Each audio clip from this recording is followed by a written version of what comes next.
안녕하세요, 볼리TV 성욱입니다. 맨시티전 2대0 승리로 무리뉴 감독의 위상이 다시 드높아지고 있는데요. 점유율 따위 개나 줘버려, 나에겐 다 계획이 있다고 이렇게 말하는 듯한 무리뉴 감독의 당당한 승리였습니다. 무리뉴 옛날 축구 한다고 비꼬던 영국 축구 전문가들이 당분간 고개를 들고 다니지 못할 것 같은데요. 그래서 무리뉴 감독이 맨시티, 특히 과르디올라 축구를 어떻게 무력화시켰는지에 대한 영상 지금 이제 만들고 있고요. 그런데 아무래도 이에 앞서서 무리뉴 감독이 왜 손흥민을 오른쪽으로 옮겼는지, 그리고 이게 왜 탁월하면서도 절묘한 선택이었는지를 먼저 말씀드려야 될 것 같아서 이 영상 만듭니다. 무리뉴는 왜 맨시티전에서 손흥민을 오른쪽으로 이동시켰는가, 그 이야기 지금부터 말씀드릴게요.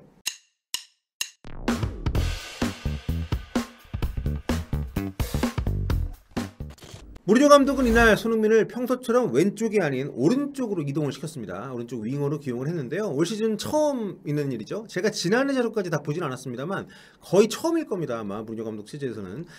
무리뉴 취재에서 손흥민의 포지션은 크게 두 가지였습니다. 대체로 왼쪽 윙어지만 케인이 없을 때는 최전방 스트라이커로 나왔죠. 오른쪽은 옵션이 아니었습니다. 경기 중에 오른쪽에 서거나 잠시 가 있는 경우는 있습니다만 처음부터 이렇게 나오는 경우는 거의 없었어요. 자, 그렇다면 무리뉴 감독은 왜 손흥민을 이 자리로 옮겼을까요? 손흥민은 맨시티전에서 평소로 왼쪽이 아니라 오른쪽으로 나왔습니다. 그리고 왼쪽에는 베르베인이 있었습니다. 이 포지션 변화의 이유는 크게 두 가지라고 봅니다. 첫째, 상대 풀백과 메잘라들의 전진에 대한 협업 수비를 위한 것. 이날 결과적으로 엄청난 수비를 보여주긴 했습니다만 무리뉴 감독에게 오리에는 늘 수비적으로 아픈 손가락입니다. 굉장히 수비적으로 불안하게 여기는 풀백이죠. 그런데 오리에가 맡아야 하는 게 독일전 헤드트릭에 한창 자신감이 붙은 페란 토레스, 그리고 기술적인 베르나르도 실바, 그리고 주앙 칸셀로, 이 세 명이었단 말이에요.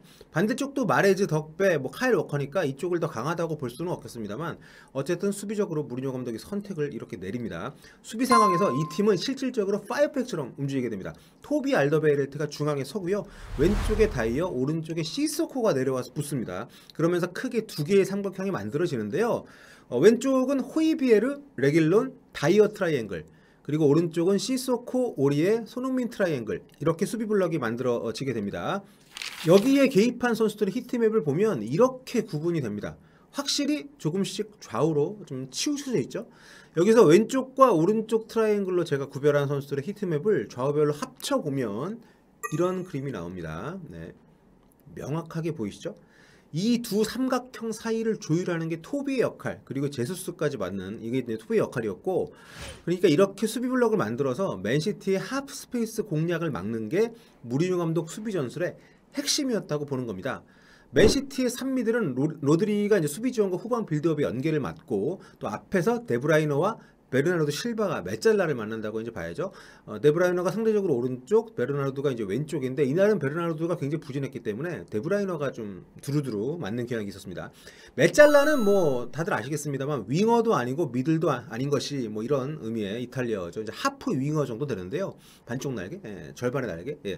다들 뭐 아시겠지만 이제 모르시는 분들도 계실까봐.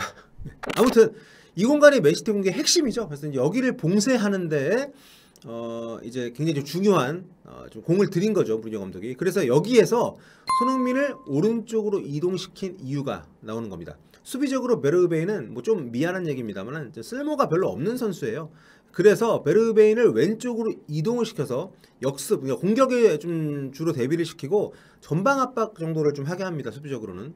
반면에 왼쪽으로 이제 왼쪽에서 오른쪽으로 손흥민 선수 포지션 변경을 시키면서 오른쪽 트라이앵글에 가세를 하게 한 거죠. 손흥민 선수가 상대적으로 윙어 중에서는 수비력이 좀 있는 선수고, 그래도 굉장히 후방으로 많이 내려와서 협업 수비를 많이 해봤기 때문에 토트넘에서는 그런 부분에서 굉장히 좀 베르베인보다 훨씬 나은 선수죠. 그래서 이날 손흥민은 다른 경기들에 비해서 보시는 것처럼 윙백처럼 움직이는 경우가 많았던 겁니다. 맨시티전 히트맵하고 제가 이제 그전 경기들 중에서 잘했던 맨유전, 좀 부진했던 브라이튼전, 이렇게 제가 뽑아봤는데요.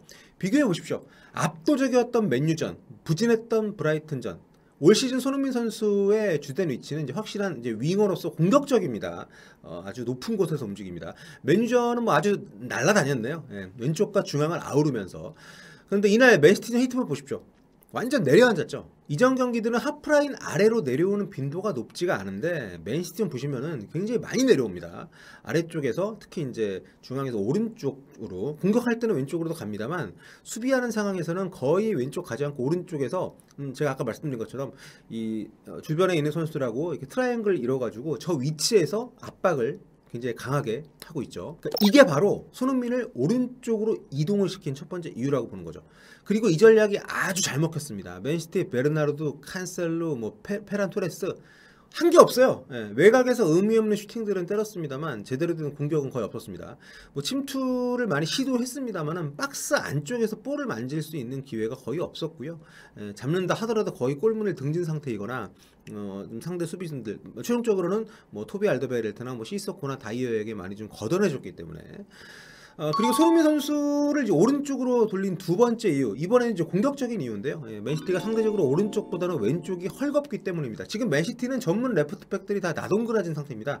이번에 아케까지 네덜란드 A매치 갔다가 햄스트링이 나가서 왔어요. 그래가지고 칸셀루가 이번에 또 왼쪽으로 이동을 해서 나왔단 말이죠. 원래 오른쪽이 익숙한 선수, 물론 왼쪽도 보긴 봅니다만 게다가 이제 오른발잡이기 때문에 어떻게 본다면 손흥민 선수 입장에서는 굉장히 공략이 좀 더 수월한 그런 선수라고 무리뉴 감독이 봤을 수 있습니다.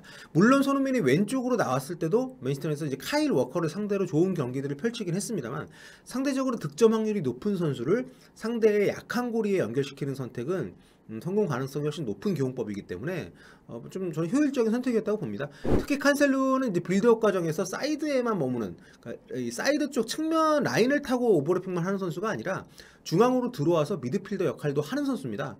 상대적으로 이제 베르나르도 실바 메젤라가 올라갔을 때 그 자리 로드리와 함께 이제 중앙에서 빌드업을 도와주는 역할을 하는 선수이기 때문에 손흥민을 오른쪽으로 이동을 시켜서 뒷공간에 대한 부담을 준다면 아무래도 베르베인이 있을 때보다는 칸셀루의 움직임에 훨씬 더 제동이 걸리겠죠. 실제로 이날 손흥민은 칸셀루가 전진할 때마다 하프스페이스 공간에서 미란한 움직임을 보이면서 칸셀루를 계속 건드렸습니다. 리그 득점 선두인 선수가 도사리는 상황, 뒷공간을 비워두고 전진을 한다는 것은 아무래도 쉬운 일이 아니잖아요. 게다가 이날 이제 공격형 미드필더 자리에는 로셀소가 아니라 은돈벨레가 선발로 나왔습니다. 왼발잡이인 로셀소가 상대적으로 왼쪽으로 열린 각도에 익숙하다면 오른발잡이인 은돈벨레는 아무래도 반대쪽이 조금이라도 더 수월하겠죠. 실제로 이날 후반전에 은돈벨레가 나가고 로셀소가 들어오면서 손흥민의 위치는 다시 왼쪽으로 이동을 했습니다. 연관이 없다고 볼 수는 없죠. 이날 토트넘 승리 요인에는 굉장히 많은 요소가 있습니다. 다만 이 영상에서는 손흥민 선수의 자리 이동이 어떤 이유로 이루어졌고 또 이 자리 이동이 어떤 성과로 또 연결됐는지, 그러니까 손흥민 쉬프트가 이날 승리에 미친 영향에 국한을 해서 좀 알아봤습니다. 그렇기 때문에 뭐 손흥민 때문에 이겼다 뭐 이 얘기를 하는 게 아니라요. 손흥민 선수가 어떻게 팀 승리에 기여를 했는지 골 외에 골 이외의 장면에 대해서 좀 알아본 영상이다 이렇게 봐주시면 될 것 같습니다. 다음 영상에서는 무리뉴 감독의 과르디올라 파회에 대해서 좀 더 얘기를 나눠보도록 하겠습니다. 상대적으로 무리뉴 감독이 과르디올라에게 약한 것으로 알려져 있지만 최근 경기들만 보면 절대 그렇지 않다는 거 아주 흥미로운 내용이 또 있으니까요. 많이 시청해 주시면 감사하겠습니다. 지금까지 볼리TV 서영욱이었습니다. 여러분 언제나 구독 부탁드리고요. 다음 시간에 뵐게요. 볼빠.